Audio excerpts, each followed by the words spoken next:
Kenapa kita perlu memahami masalah Palestina dengan baik?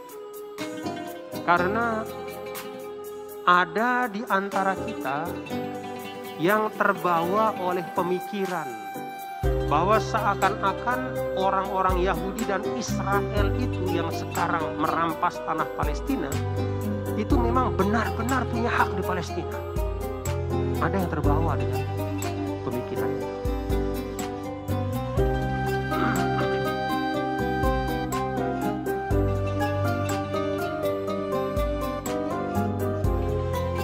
Nah, Bapak-bapak, Saudara,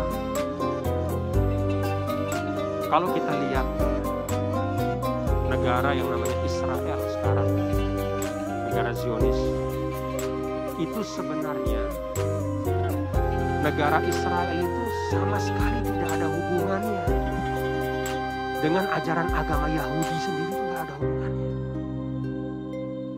Kenapa demikian? Karena negara Israel ini adalah satu ide politik. Dulu namanya Theodor Herzl namanya.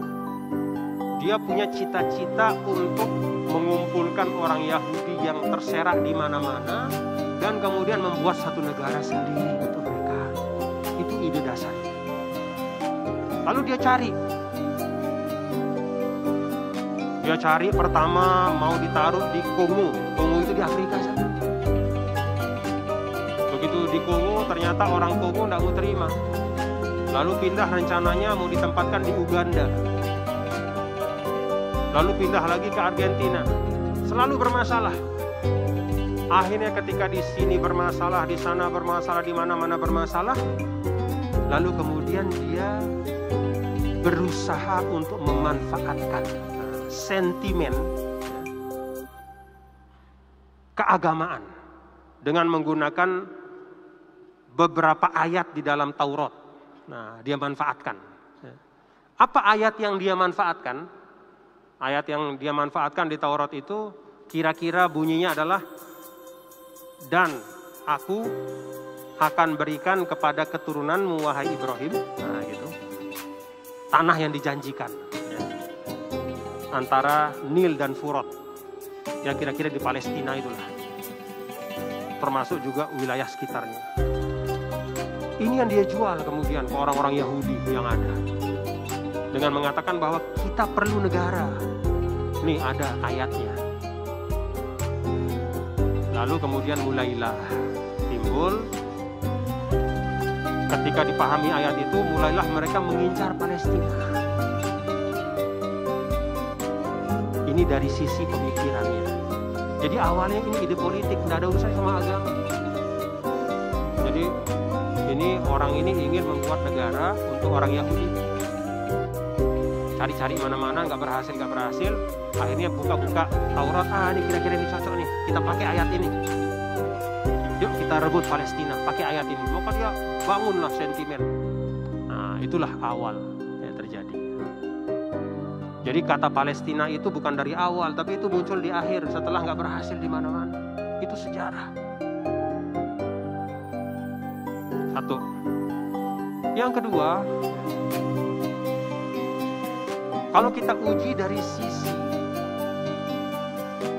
sejarah orang yang tinggal di Palestina, tanah Palestina, maka sebelum Yahudi itu jauh sebelumnya itu adalah Al-Kan'ani, orang-orang Kan'an. Orang Kan'an itu adalah nenek moyang dari orang Arab.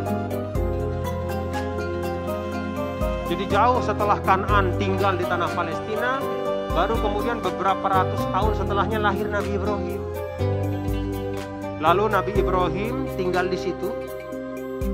Kemudian anak beliau yaitu Sayyidina Ishak tinggal di situ. Kalau Sayyidina Ismail kan di Mekah tinggalnya, ya. Sayyidina Ishak tinggal di situ. Lalu setelah Sayyidina Ishak, Sayyidina Yakub tinggal di situ. Lalu kemudian Sayyidina Yusuf tinggal di situ. Lalu Sayyidina Yusuf dibuang ke Mesir ketika kecil. Lalu kemudian Sayyidina Yusuf memanggil ayahnya yaitu Yakub dan saudara-saudaranya ke Mesir. Dari masa Nabi Ibrahim sampai Yakub pindah ke Mesir, itu catatan sejarah hanya sekitar 230 tahun.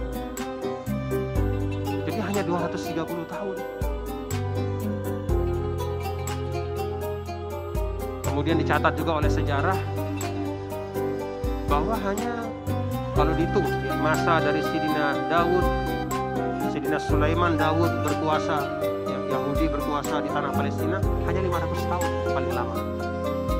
Jauh lebih panjang usia dari tinggalnya orang Arab di situ. Jauh lebih dulu dan lebih panjang.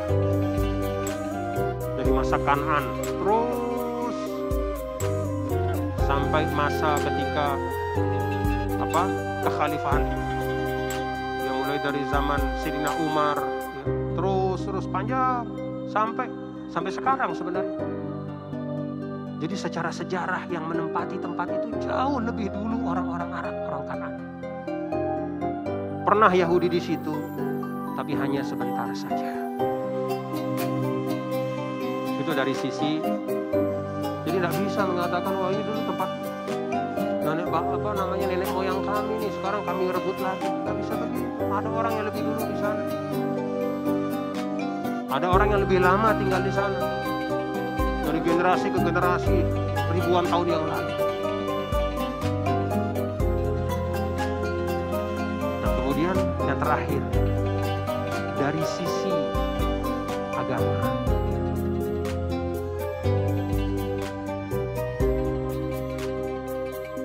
Ada di dalam Taurat ya, ayat yang seperti tadi itu. Ibrahim, saya akan kasih keturunanmu tanah ini. Kira-kira kayak begitu. Tapi kalau kita lihat renungkan bapak-bapak saudara, siapa sih keturunan Ibrahim? Kan keturunan Sayyidina Ibrahim itu mencakup dua-duanya. Di situ ada Ismail yang menurunkan orang Arab. Dan di situ ada Ishak yang menurunkan Yahudi. Kan begitu ya bapak-bapak ya? Lalu kalau bicara tentang keturunan, siapa yang benar-benar disebut sebagai keturunan yang mewarisi ayahnya? Keturunan yang mewarisi ayahnya adalah tidak hanya yang punya hubungan biologis, tapi juga mewarisi ajaran ayahnya.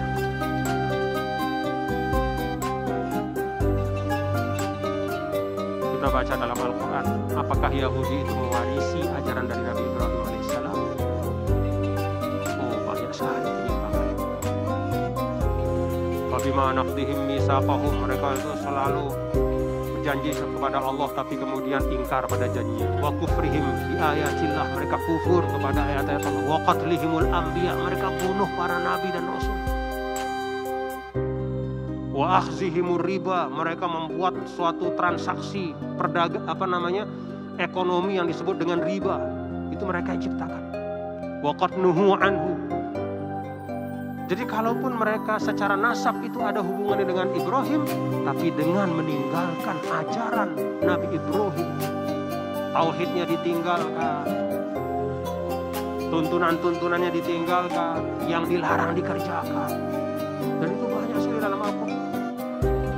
Maka sesungguhnya mereka sudah tidak pantas mengaku sebagai keturunan Ibrahim alaihissalam.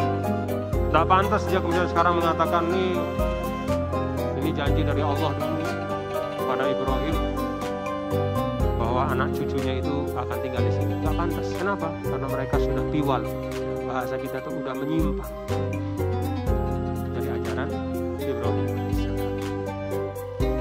Nah karena itu bapak-bapak saudara-saudara sekalian, ya, jangan terperdaya ya dengan ungkapan bahwa Yahudi itu punya hak ya untuk tinggal di Palestina, seperti halnya sekarang ini mereka berhak tinggal di situ, dan karena itu mereka berhak juga untuk menzolimi, menindas, membunuh seperti yang terjadi hari-hari ini. Tidak. Mereka itu pendatang, mereka itu tidak pernah tinggal di sana sebelumnya. Kalaupun mereka nenek moyangnya pernah tinggal di sana, tapi hanya sebentar saja dibanding dengan orang-orang Arab dan Kan'an yang tinggal di situ. Dan yang paling utama adalah mereka tidak berhak untuk mengatakan kami keturunan Ibrahim, karena justru mereka telah jauh dari tuntunan Nabi Ibrahim alaihissalam.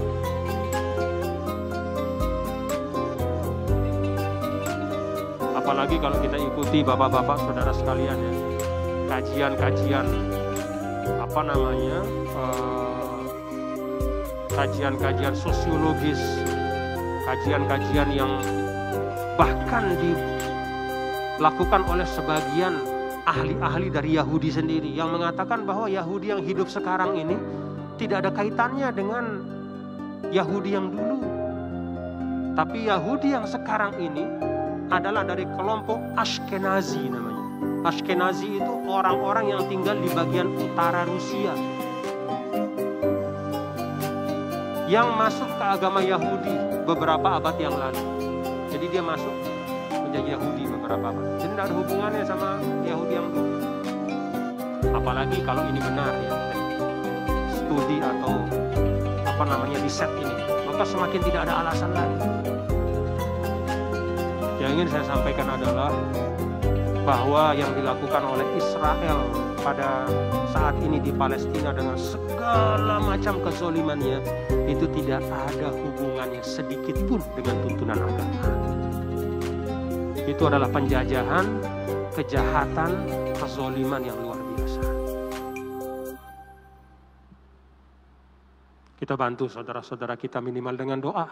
Mudah-mudahan Allah Subhanahu wa taala menyelamatkan mereka ya, saudara-saudara kita warga Palestina ya. Bil khusus umat Islamnya dan juga banyak non muslim juga di Palestina itu yang Kristen juga, mereka melawan Israel juga. Ya. Ini sebagai bukti bahwa ya, Palestina itu tidak hanya isu umat Islam tapi itu isu kemanusiaan. Ini penjajah datang mengambil tanah semau-maunya, mengambil rumah, menghancurkan rumah, mengusir, membunuh orang tua, anak kecil. Kita berdoa kepada Allah. Kalau kita bisa bantu, kita bantu minimal dengan doa. Semoga Allah Subhanahu wa taala menolong, memberikan kemenangan untuk saudara-saudara kita di Palestina dan penjajahan ini bisa segera diakhiri, berakhir sehingga saudara-saudara kita bisa hidup dengan wajar seperti halnya kita di Indonesia. Demikian yang saya sampaikan. Terima kasih dan